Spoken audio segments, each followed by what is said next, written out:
of these core beliefs is that accreditors can only do their best work if they get out of their comfort zones and if they take steps to get out of the echo chamber and to expose themselves to creative ideas and things that are happening, signals and trends that are on the radar outside of their immediate areas of expertise.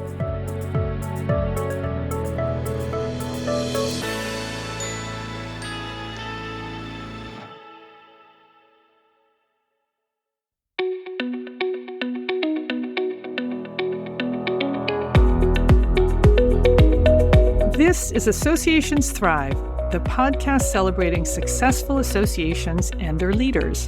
I'm your host, Joanna Pineda, CEO and Chief Troublemaker at Matrix Group International.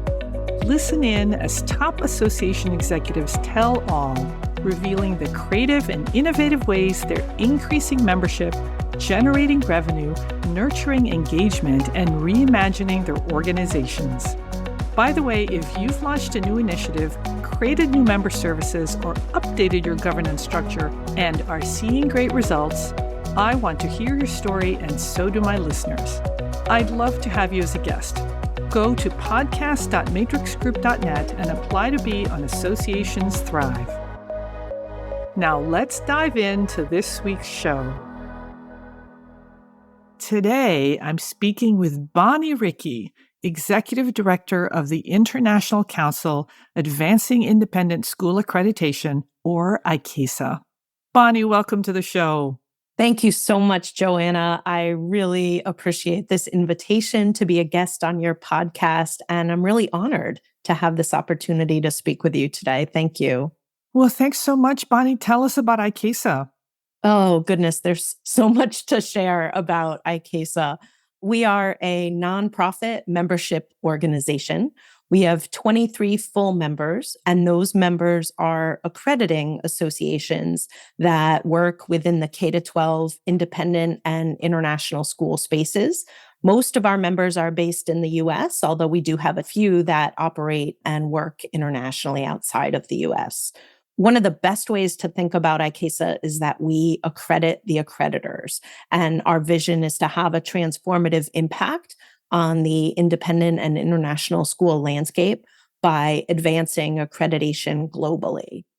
So, Bonnie, let me unpack this a little bit, okay? So you're an accrediting body for accrediting bodies, and these accrediting bodies accredit independent schools. Absolutely, you got that right.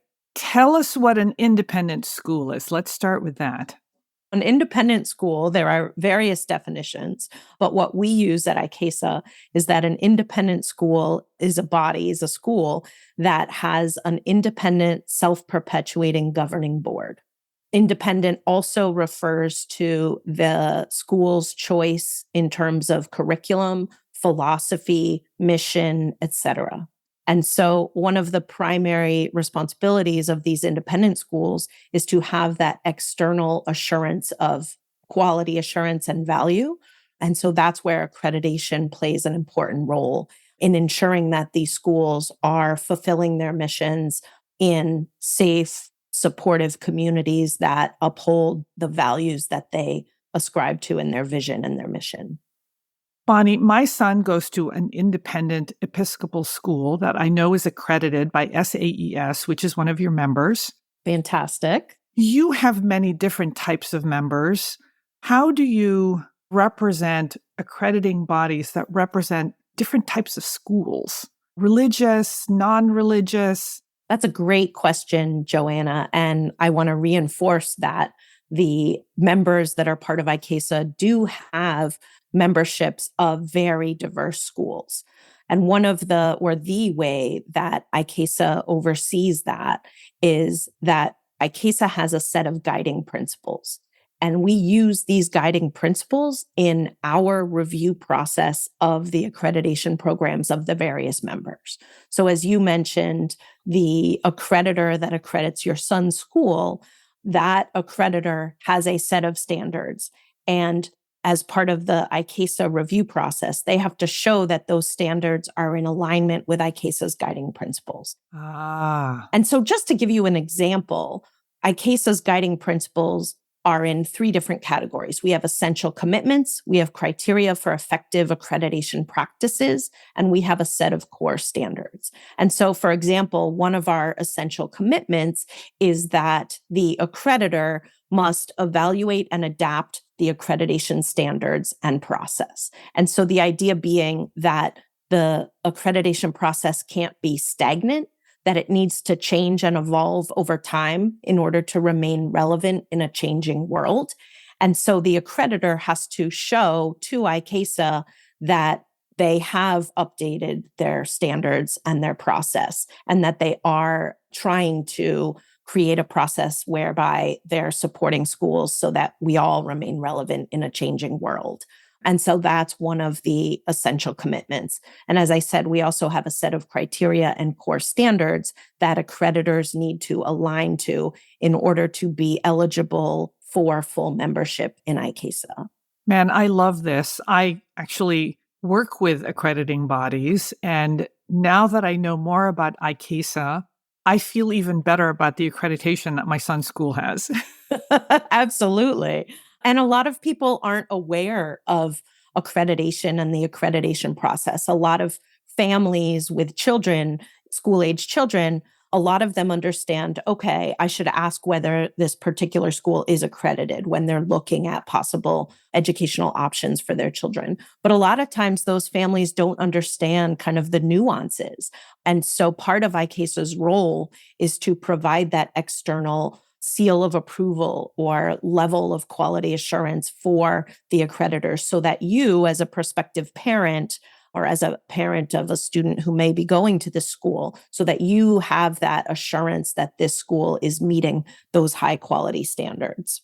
So I got a couple more questions for you about the accreditation process. Sure. Who at ICAISA develops these guiding principles or standards that then your members have to abide by? Yeah, that's a great question as well. So, our council consists of the executive directors or presidents of each of those 23 member associations. And so, the council as a whole operates in a couple of different ways. One is that we meet together in person twice a year for multi day meetings. And another structure is that we have a set of committees that help me in moving the work forward. So one of those committees is responsible for ensuring that these guiding principles are relevant and updated. And so we just completed a full-scale review of these guiding principles. And that process relied heavily on a small group that then provided opportunities for input from not just those members of the council, not just the executive directors of each of the accrediting associations, but also the directors of accreditation for those associations, the folks that are actually overseeing the accreditation process. And so that recent process to review and revise our guiding principles, we completed that about 6 months ago. And so I'm feeling really proud of the work that that group did to really make sure that the principles that we're relying on are, in fact, the best in class and the gold standard for effective accreditation. Amazing. So if I run an independent school, I'm a head of a school, and I'm applying for accreditation, how long does this process take? Especially for schools that are going through the accreditation for the first time, we always say to expect really a 12 to 18-month journey. Wow. Yeah, a lot of that time is spent internally as a school establishing what we call a self-study, which is an opportunity for the school to hit pause and to reflect on what areas of strength they have within the entire school, but also various divisions and various subcategories within the school. So areas of strength, areas of challenge. What are the strategic priorities that that school is committed to for the near future and also the longer term future? And so that process of really reflecting, affirming, and identifying areas for further growth, that process really does take about 12 to 18 months. The other core element of this self-study process that's really essential to ICAISA and to our member associations is that it be an inclusive and deliberative process. So we ask that it involve every member of the school community, Wow. including representative students, representative parents or guardians, certainly all staff and administration, faculty, et cetera. And so that process of self-study is often said to be the heart and soul of the accreditation process. The follow-up is that the school will then host an accreditation team who will come to the school's campus while school is in session, and they will use the self-study as a core document, but then will offer that external perspective in order to enable the school to understand its various areas of strength and areas for further growth. And so that outside perspective that's offered by the visiting team is really valuable in terms of supporting the school with where it is and helping them on their further journey. Bonnie, tell us about your journey to becoming executive director of this really interesting organization. Yeah. So, similar to many people within education, I began in the classroom. Ah, I was a middle school math teacher, one of the folks who absolutely adored that age level. I know you either love them or hate them. And I was one of the ones that just really enjoyed working with middle schoolers. I taught in 3 different independent schools. And at the third school, I was in Worcester, Massachusetts at the Bancroft School. And while I was teaching there, I had the opportunity to serve on a couple accreditation visiting teams. And essentially, serving on those teams allowed me to develop a greater awareness of schools as systems and how they operate.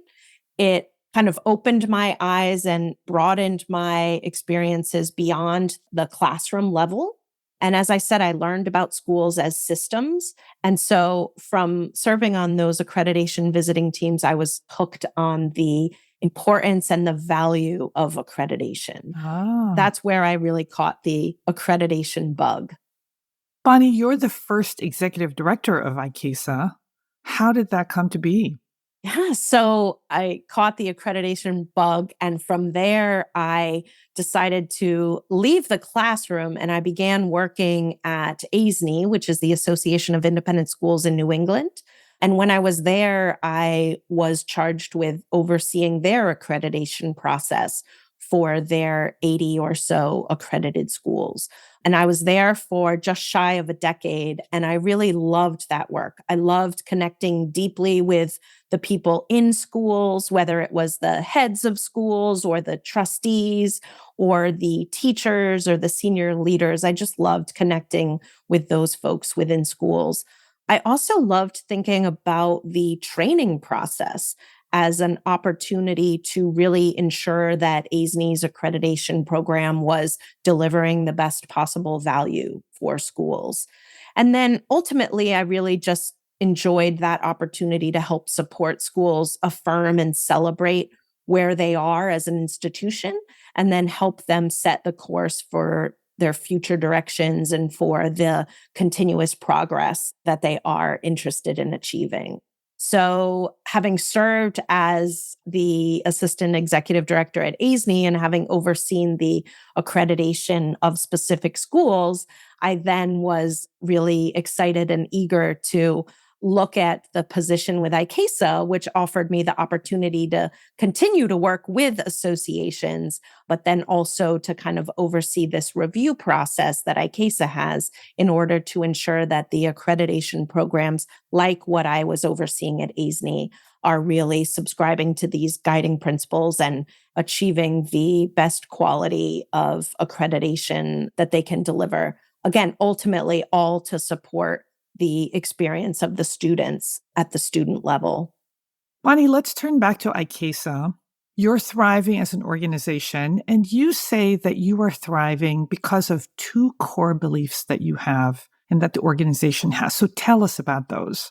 Yeah, thanks, Joanna. One of these core beliefs is that accreditors can only do their best work if they get out of their comfort zones and if they take steps to get out of the echo chamber and Ah, to expose themselves to creative ideas and things that are happening signals and trends that are on the radar outside of their immediate areas of expertise. So that's one of those core beliefs.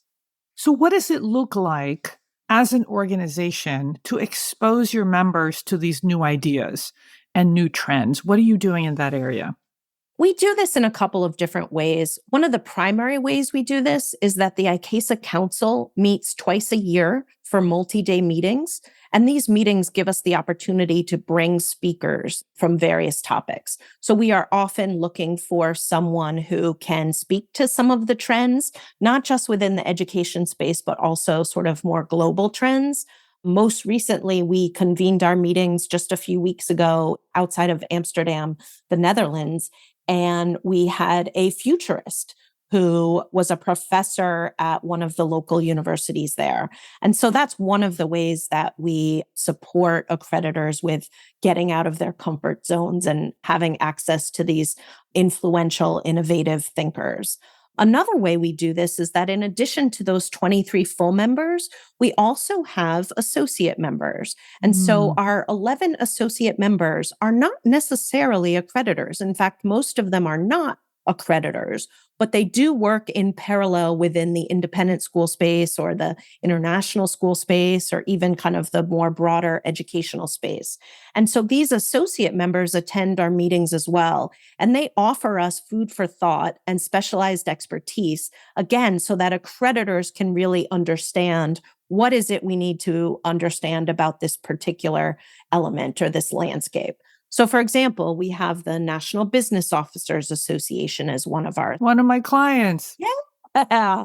So NBOA Yes. has offered us really specialized expertise that really helps us as accreditors.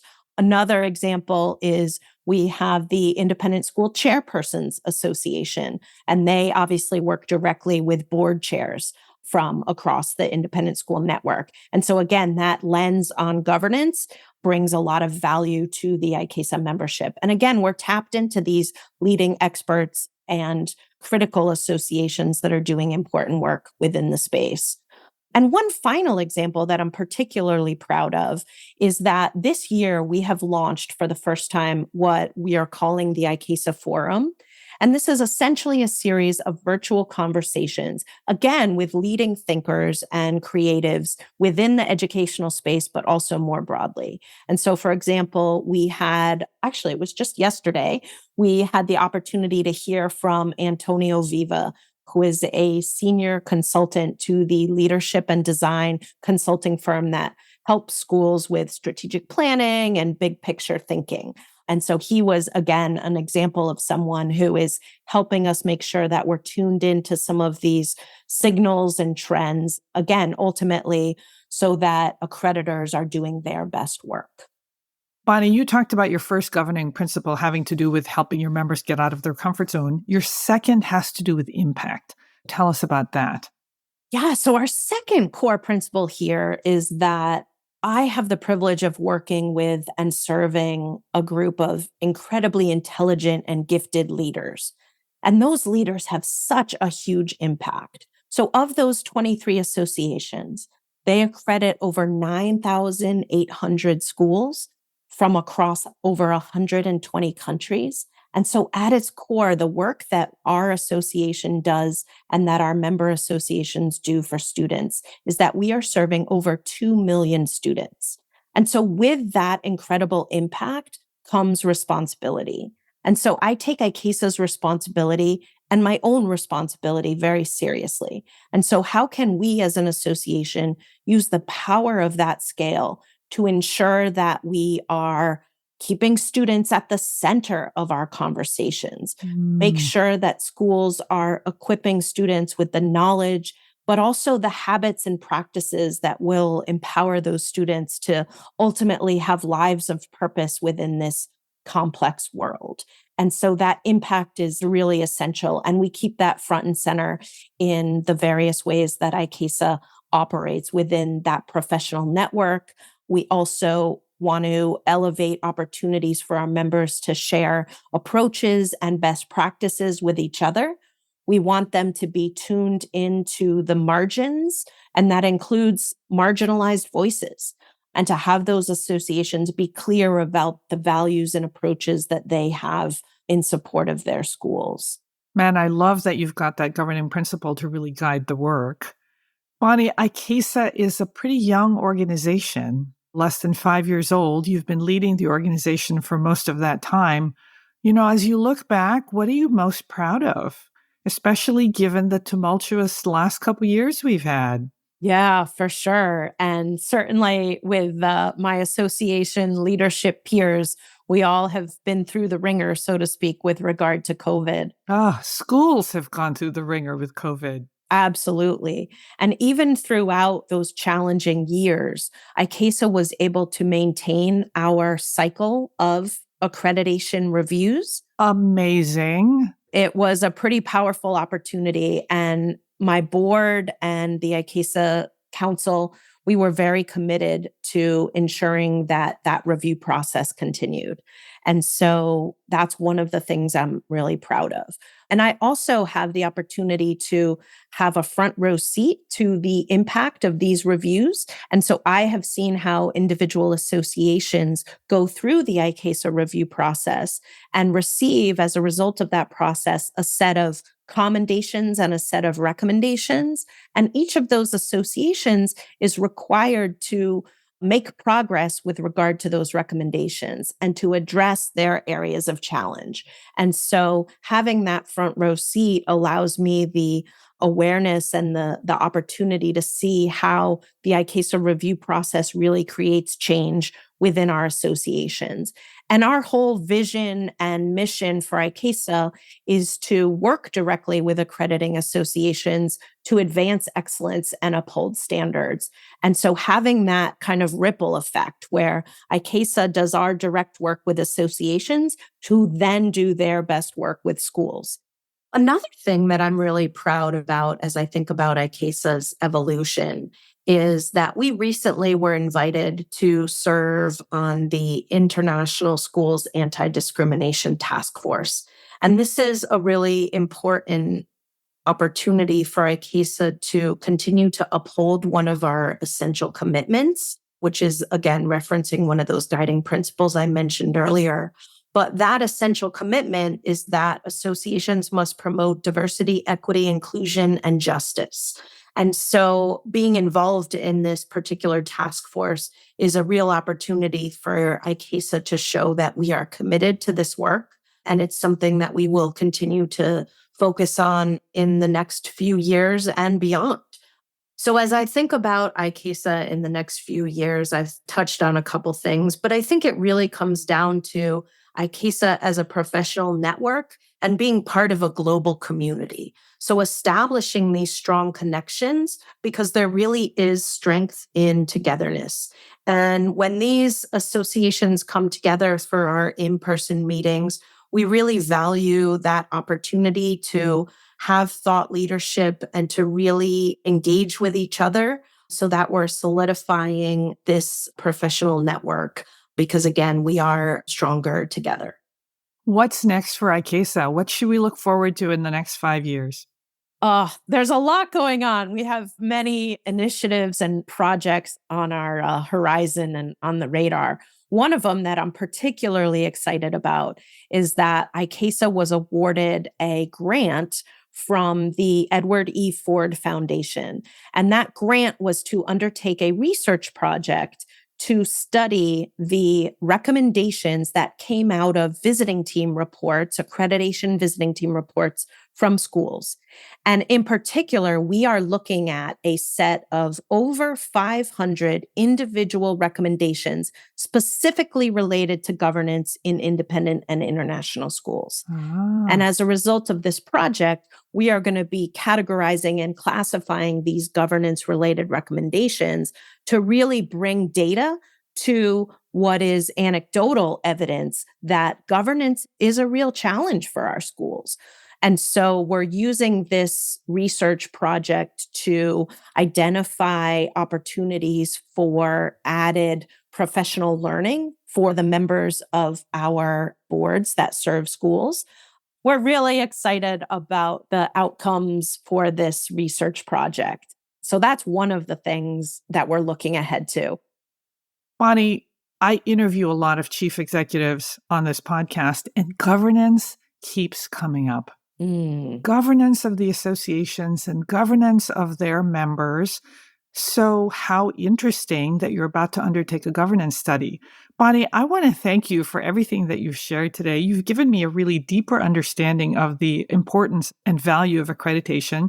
I hope you'll come back and tell us about the research study. Absolutely, Joanna. I am just so honored to have been a part of this. And I am also honored to have the privilege of leading ICAISA, obviously through its initial few years and then into the future.